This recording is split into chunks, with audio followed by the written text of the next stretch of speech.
Good morning. I'd like to welcome you to the Donnie Glover Show right here on BlackUSA.News.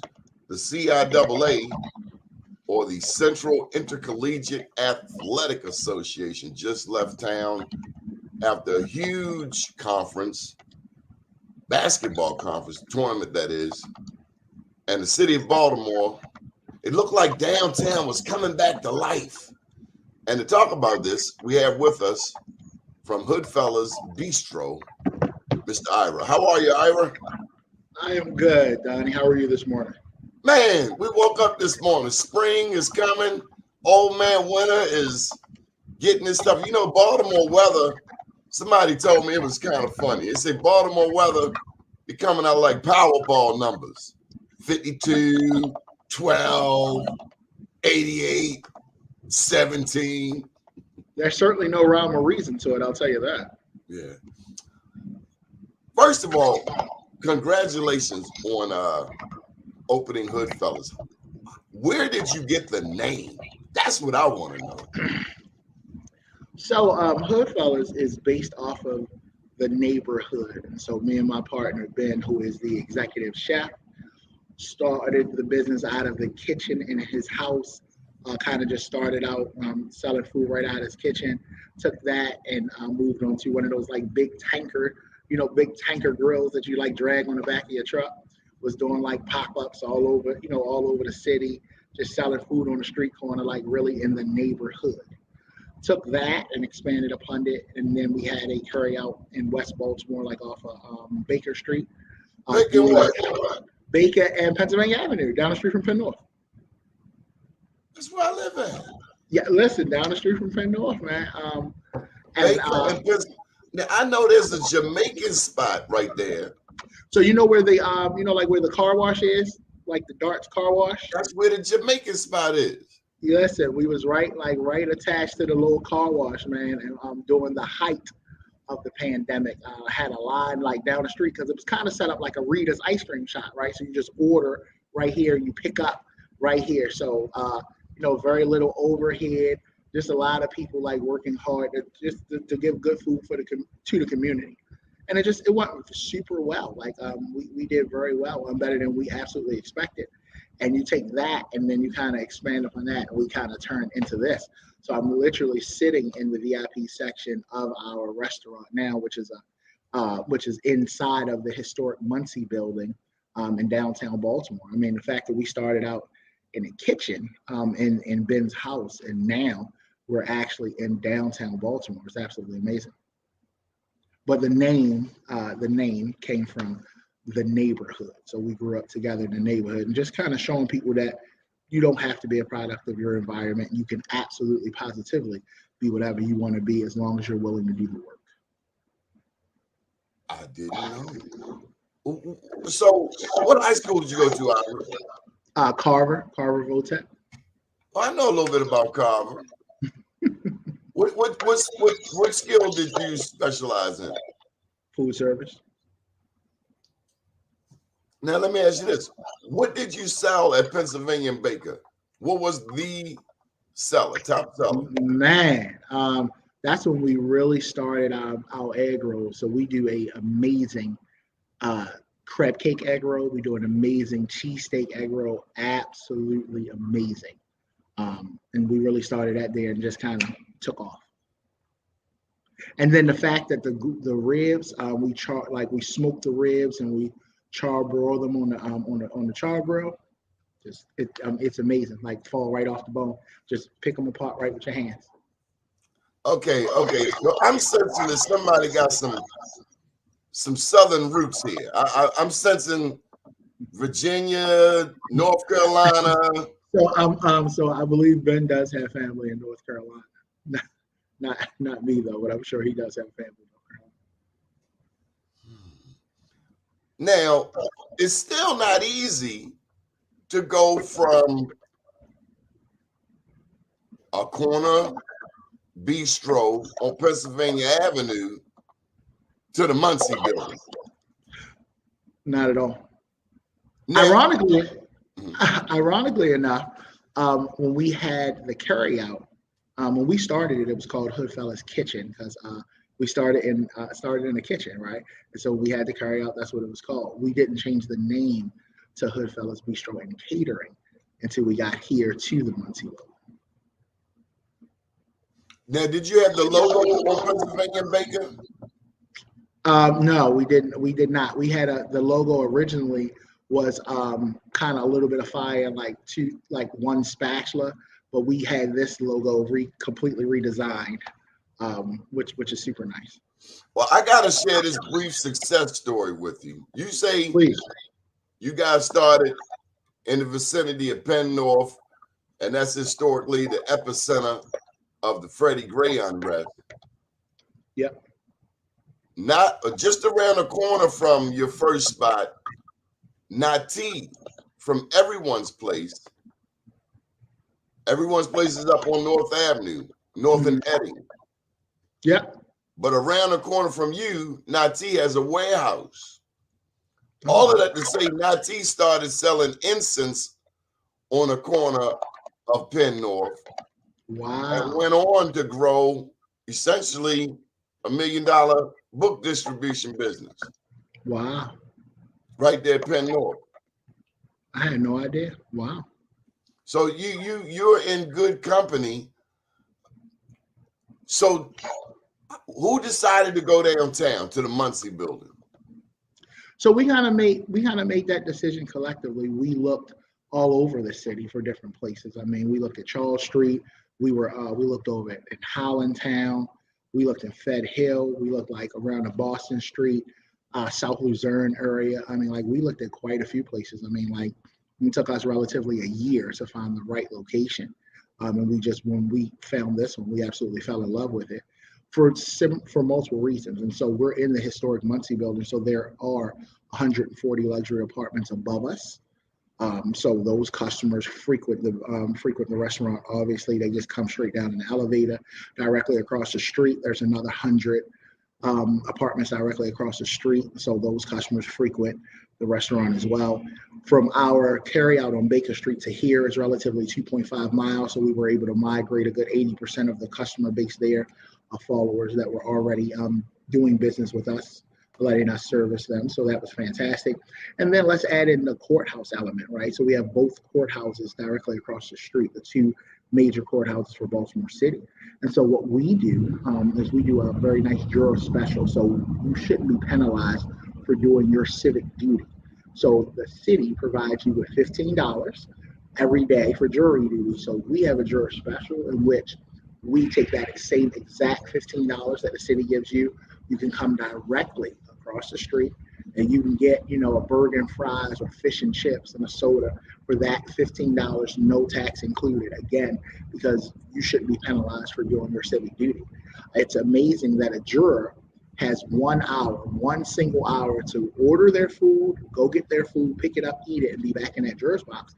And when we looked around, we didn't see any place that you could do that in this downtown area relatively quick for a juror. So we felt that was a need, and we decided to fill it. Who inspired you, Byron?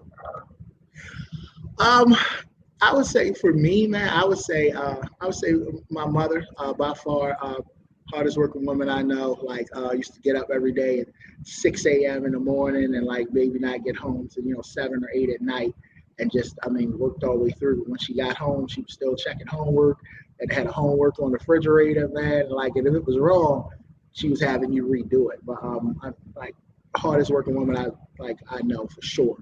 And then at 13, man, I remember I had my first job, and she handed me the Verizon phone bill. And she said, "Hey, this is your bill." I said, what are you talking about? This is my bill. She said, "Well, listen, you always on the phone. You got a job. I feel like you can pay a bill." And after that, I had a clear understanding of what responsibility looked like. And that was definitely my mom who put that in me. Ooh, is she still with us? Yes, she is. Absolutely. Yes, she is. And one of the greatest pleasures that I've ever had in my life is being put in a position to where I retired my mother. So yes, she is still with us, but she is not working at this point, which I'm very pleased with. She needs to just relax and kind of focus on our health. One of our co-hosts has a question for you. Okay. So, Chap, you can come on in because I ain't reading all of them questions too early in the morning. That's right, Chap. You'll be in a second. Okay. Tell me about your partner. Oh man, and so he is prepping for a huge catering order we have, or I would have that guy sitting beside me right now. So this is my absolute best friend. I've been knowing that dude for 35 years. 35 years have been me and him. We physically like lived like 3 blocks from each other growing up, right? And so he is the executive chef, partner, is super talented at cooking food and really has a joy and a passion for it. I went to school for cooking as well, but I do not have the passion that he has. I ended up going into sales, and it just kind of, not that I what I wanted to do, but it kind of took that and went with it. And so like so he has the kitchen side of the back of the house relatively, and I have the front of the house, and like we just work well together because we've been knowing each other for 35 years. I would not imagine doing it with anyone other than him. What high school does he claim? Oh, been with the Douglas. He went to Frederick Douglass, I know. Yeah, right across from Doni. He went to Frederick Douglass. Now look at this nice lady. She said had an amazing dinner there last Friday before attending a play at Chesapeake Shakespeare Company. Love the food and vibe. Thank you so much. That was such a nice compliment. We certainly appreciate your business, and we certainly try to serve good food and have a nice vibe here. Thank you for that. That was very nice. Jerry Bird. Yes, ma'am. Royale. Yes, thank you so much. So, and again, Dave Lovelace ought to be in here in a second to pose a question. I'm sure he's got something having to do with food and the community. How has the reception been from the city of Baltimore and the various entities used to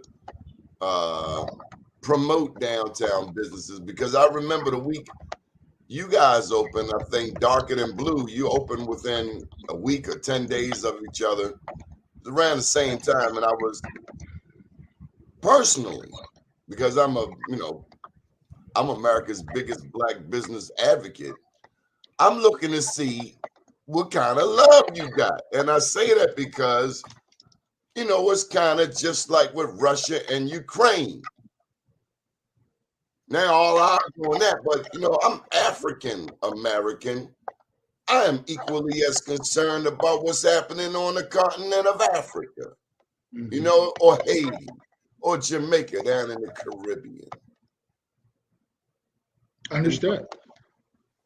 So I would say our reception. So we had our grand opening on November the 29th, right? Yeah, November the 29th, which was a Saturday. That was our grand opening. And I thought it was amazing. We were fortunate enough to have Channel 11 News come and cover the grand opening, and they ran it, at 6 p.m. and 11 p.m. So we had people come from all over. I mean, from people from Richmond, Virginia, and Delaware, and Philly, and just come down to try our food. We super appreciated that. The mayor was unable to make it, but he did send the director of community development. So she came and she presented us with an actual proclamation from the mayor, which we have on our wall with all of the licensing, which was nice. Shalonda Stokes, the president of the downtown partnership, has been very welcoming with us, and definitely has shown a lot of support for our business as well. I just recently had conversations with Vaughn and Al Hutchison from Visit Baltimore. So we're getting some support. We're getting some support from them as well. So I feel like the reception was amazing. The Baltimore Business Journal has written two published articles about our restaurant. One before we opened, and then a follow-up afterwards. So I feel like we've gotten some support, and we're very fortunate to do so, right? And so we're always looking to build those relationships we've had several individuals from Maryland Mosby office, which is actually like directly across the street from us, come in. Several lawyers there came in, assistant district attorneys really came in and had a nice luncheon with us as well. And then last but certainly not least, YAT, which is the youth advocacy program that Safe Streets falls under. We do a lot of, they've been super supportive. We do a lot of luncheons and stuff with them. Matter of fact, we have a huge luncheon with them tomorrow. So I would say like we've been received well, and we are super fortunate, super thankful that people have done so. Well, as a black man in Baltimore, I expect no less. I expect even more. It's a majority black city. We got more black elected officials percentage-wise. It means nothing if it's not parlayed in economics. It doesn't matter if you got a black governor, a black president, a black mayor. If it doesn't mean more business for black people, so what? Anyway, we have Chap joining us. Good morning, Chap. You had some questions. Unmute yourself, buddy. Good morning, man. First of all, welcome, man. Congratulations. I'm digging the vibe, man. I also wanted to comment when you were talking about the name of the restaurant. I feel like Hood can also represent that brotherhood you and your partner got for serving the community. So I appreciate and respect that. I was just asking Doni about if you could talk about what you already started talking about, the diversity of your customers that you serve, right? You can see lawyers, jurors, and I'm sure people in the community who are economically less fortunate. I mean, I see you serving everybody in that spot. It's a good blend of customers.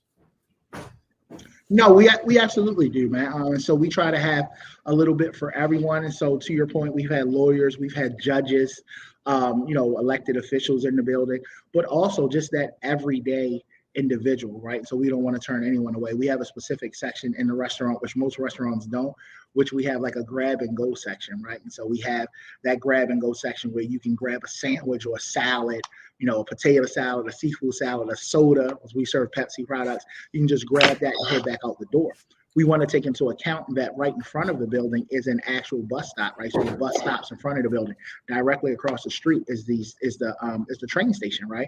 So you're going to have those commuters, and we try to be welcoming. We have like a huge like picture glass window, so when you walk by, man, you get to see it. You get to see the bar, you get to see the lights, and it makes you want to come in. And when you come in, you feel the vibe, right? You feel the vibe. And whether you got, $200 or $2 in your pocket, we like to find something for everyone so that everyone feels, appreciated, right? Nobody's money or nobody has more value than anybody else because we're all people.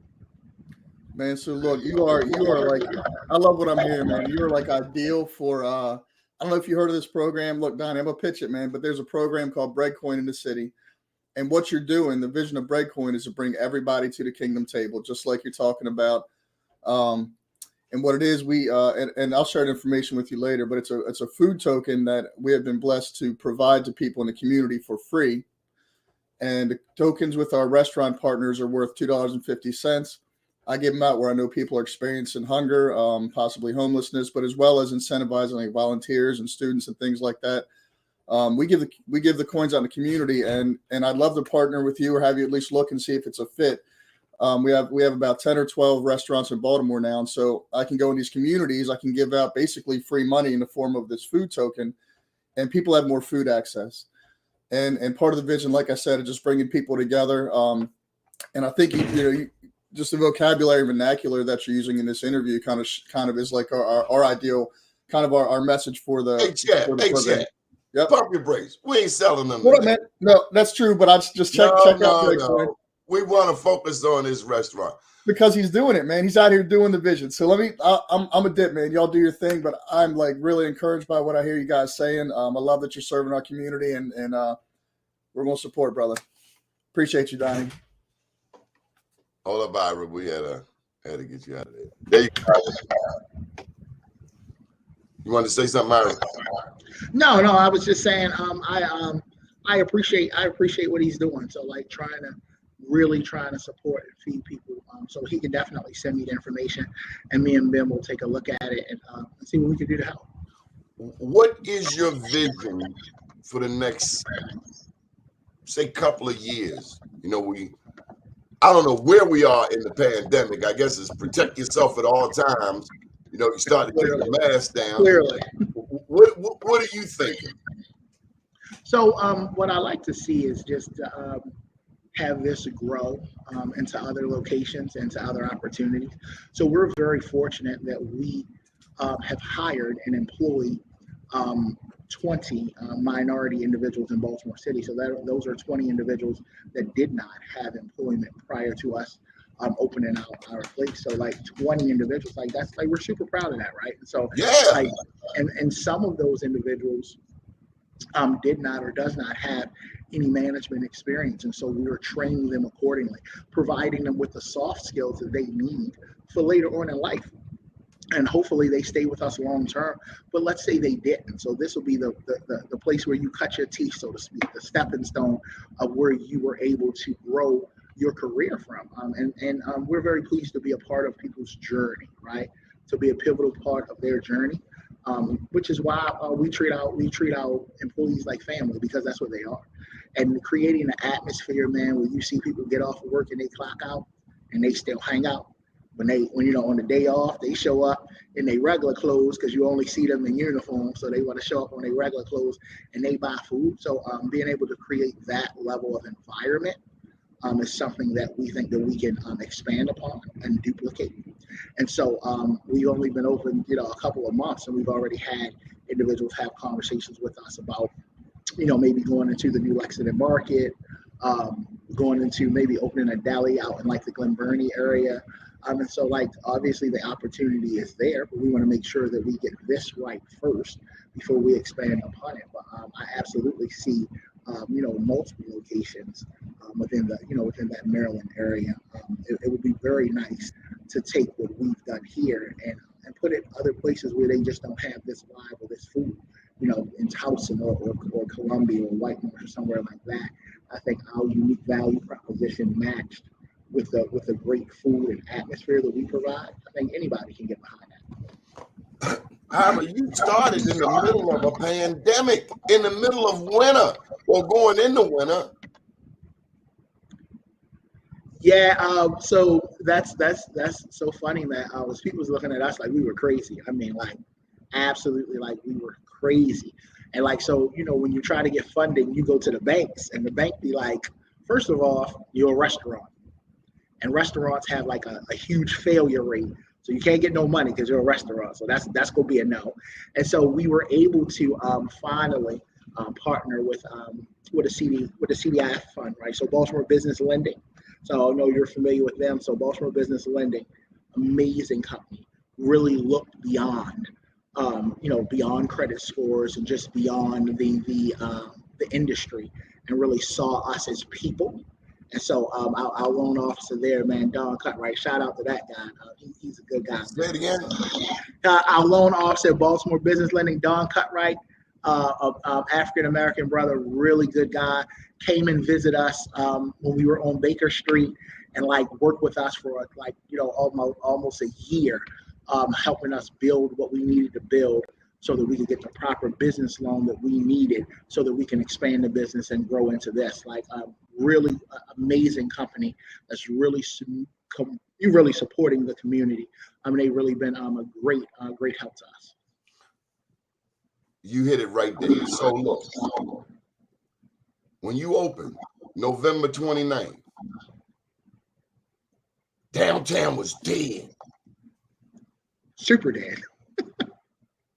It was a ghost town. And that's how I ended up coming by your spot, because nothing was open. Nope, nowhere. So you see the 1, 2, or 3 businesses that are open down the street from you. There's a brother that opened an athletic apparel store, Motion,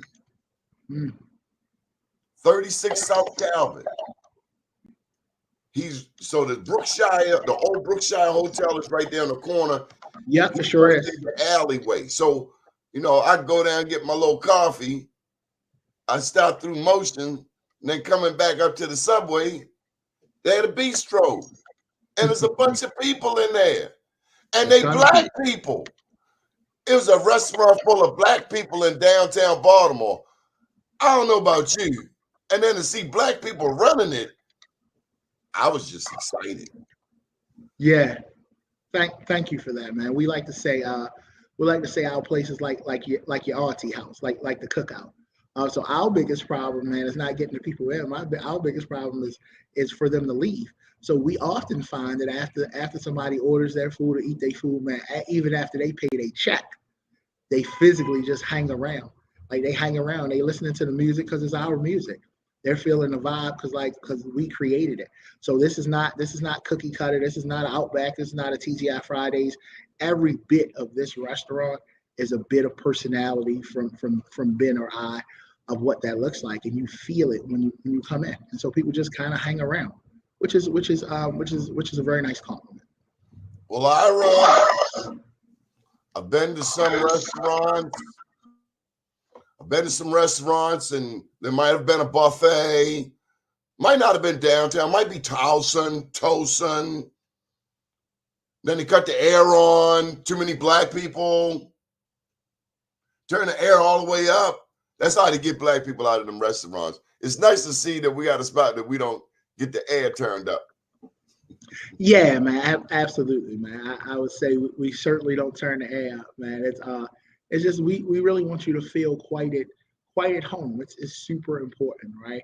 And so to your point, we don't have a lot of places that are for us, and not that we limit it, right? And so we have all nationalities that come in here, and we're very pleased to always hear that everybody is enjoying the vibe. I mean, we have several regular customers that live in the building that are that are Indian or Caucasian American, and they're in here like all the time, and we treat them like family as well because that is the difference, right? That's the difference, right? So if you walk into another place and you're African American, kind of it's depending upon the place, people turn around and look at you and be like, kind of, who's that or why are they here? But when you walk into an African American place, we're accepted of everyone because we just want everybody to have a good time. That's beautiful, Ira. Are you going to be able to pan the camera and show us a little of the restaurant? Oh yeah, man, listen, I can absolutely do that. So this, We're proud of this is you, Ira. yeah, man. Look, so this is like the VIP section. So this is like the picture window. You see, we got outside going on there. The table, the chairs is up because we're not open yet. But then when you look over here, like that is like that is the restaurant. You see where the Pepsi machine is? That's like the grab and go section. And then so that's the grab and go section, right? And then if I take you to the crown jewel, man, this right here, this bar, you see this bar? Yes. This right here, man, this is right in the middle of the restaurant. Like the crown jewel. We got everything you could possibly want or be looking forward to that degree. Like it's super amazing, man. Like we put the lighting underneath of the bar. We put the lighting kind of in like the high top tables in the U. Like we seat like 80 people, so not a huge place, which is why we call it a bistro. But it is absolutely a vibe, and people absolutely just love to kind of stay here and hang around with us, which again is super amazing and quite nice. Man, everybody's proud of you. And we're going to be doing a Black Wall Street there at Hood Fellas, and we are excited. As we are as well, man, to have a Black Wall Street here, to have anything to promote people that has helped us along our journey and continue to do so. It is super appreciative, and I appreciate you giving us the opportunity to do so. Well, I sense one more thing. We didn't acknowledge your faith, because ain't no way you had a hard-working mom. You gonna sell food at the corner of Pennsylvania and Baker and end up in the Muncie building. I need you to tell me something about who prayed for you. So my grandmother, God rest her soul, was super Baptist, and we grew up on White Lock, and so not that far there was Fulton Baptist, right? Fulton Baptist, right off Pennsylvania Avenue, right in the middle of the block. And so that's where I was baptized at. That's where I was baptized, and that's where basically my whole family went to church right there at Fulton Baptist. You went to Lamel, man? I did go to Lamel. See, I can tell. You used to fight softball. I definitely went to Lamel Middle, that's for sure. I sure did. Westside Elementary, and then Lamel Middle. Yes, indeed. I'm a Lamel line. We proud to stick together, man. That was a long hill to get thrown down, so you better go play. Oh man, listen, that was that first step was a doozy. I'll tell you that. That was It was all tuck and roll after that. Yes, it is. We are so proud of you. May the good Lord bless you, your business family, bless everyone in there. Keep doing what you're doing. You have a spot that makes the whole city proud. And bruh, I want to reiterate, downtown was dead. Ghost town. Your faith. You guys pursued it. Your team persevered when everybody else is saying no more, no mas. Y'all persevered. Look at God, man. Won't he do it? Certainly will, man. We have definitely been blessed to have the opportunities that we have, and we surely do not take that for granted in any way, shape, or form. Good deal. Ira of Hood Fellas, we want you to have a powerful day. Thank you for sacrificing this early time and coming on our show. What's the website? Also, the website is hoodfellasbistrocatering.com. And so if you look us up on Google, it'll take you right to us. You'll be able to find us, hoodfellasbistrocatering.com. Absolutely. We're proud of you, Ira, and we will see you on the day of the Black Wall Street. What's it, the 23rd? Yes, sir. I believe it is the 23rd. March 23rd. Again, thank you for coming on. West Side! I appreciate you, man. Have a great day, sir. Thank you. Have a beautiful day. Good morning, world.